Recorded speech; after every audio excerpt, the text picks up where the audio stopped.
Good day, and welcome to 5-Minute Bible Stories, where we dissect, digest, and understand the Word of God.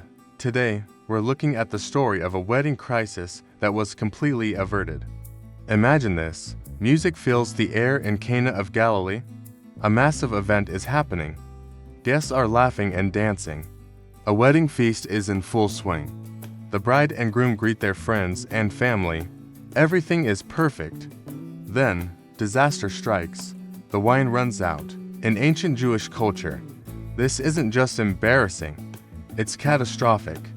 A wedding feast could last 7 days, and running out of wine means you failed as a host. It brings shame on both families. The celebration will end abruptly.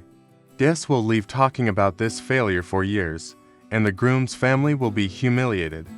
Somewhere in the crowd, Mary, the mother of Jesus, notices the problem. She sees the servants whispering urgently. She watches the steward's face go pale with panic. Mary knows her son, Jesus, is here, and he's brought his disciples with him. She approaches him quietly. "They have no more wine," she says. It's a simple statement, but it's loaded with meaning.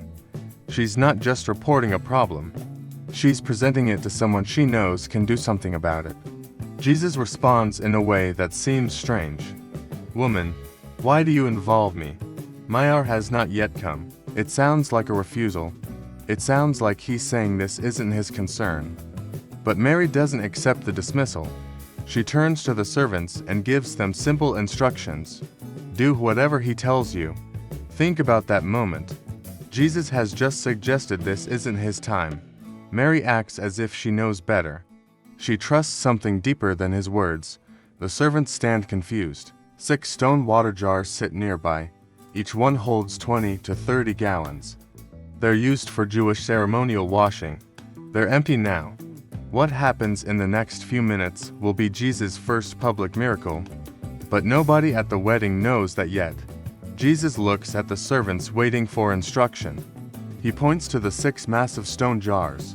"Fill the jars with water," he tells them. The servants exchange glances. Water. The problem is wine, not water.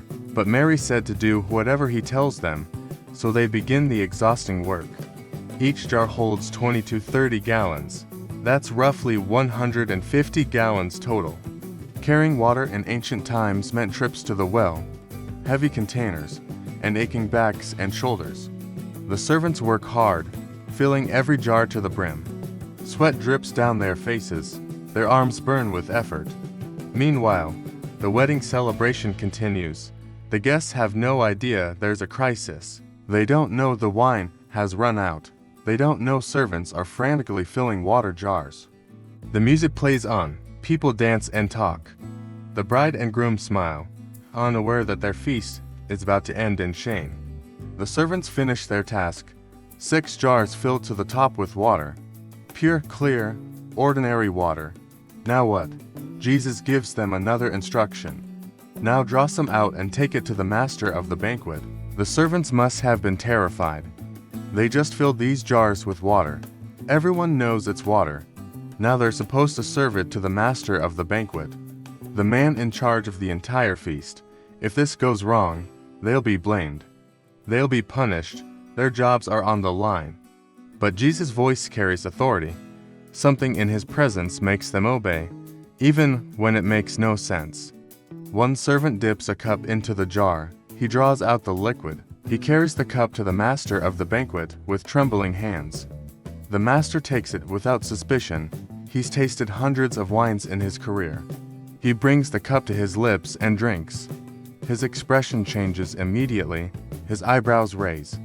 He takes another sip, slower this time, savoring it. Then he does something unexpected. He calls the bridegroom over. "Everyone else serves the best wine first," he says loudly. "Then, when guests have drunk freely, they bring out the cheaper wine. But you have saved the best until now." The master of the banquet has no idea where this wine came from. He assumes the groom held back the premium vintage. He's actually complimenting the groom for a miracle he didn't perform. The groom looks confused but accepts the praise. The guests overhear and start talking. The best wine saved for last. How unusual. How generous. The celebration takes on new energy. Cups are refilled, toasts are made, the crisis has been averted. But only a few people know what really happened. The servants know. They carried the water. They watched it become wine. They're standing in stunned silence, looking at each other, looking at Jesus. Mary knows. She catches Jesus' eye across the room. A slight smile passes between them. The disciples know. They've been watching the whole thing unfold. John will later write that this revealed Jesus' glory, and his disciples believed in him. But most of the wedding guests have no idea. They're drinking miraculous wine and calling it the groom's good planning. Sometimes the greatest miracles happen quietly. Sometimes transformation occurs while everyone else is distracted. Jesus took something ordinary, something meant for ceremonial washing, something common and plain. He turned it into something extraordinary. Not just wine, but the best wine. Not just enough, but abundance. 150 gallons of the finest vintage anyone had ever tasted. This is how Jesus begins his public ministry. Not with thunder and lightning.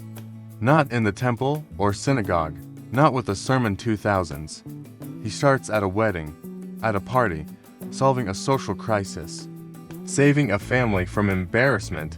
Think about what this reveals. Jesus cares about ordinary human problems. He cares about celebrations and joy. He cares about people's reputations and dignity. The first miracle isn't healing a disease or raising the dead. It's making sure a wedding party can continue. But there's something deeper here. Those stone jars were used for ceremonial washing. They represented the old covenant, the old way of ritual purification. Jesus transforms them. He fills them with something new. This is a picture of what he's about to do with everything. The old religious system will be transformed into something better. The law will give way to grace. Ritual will give way to relationship.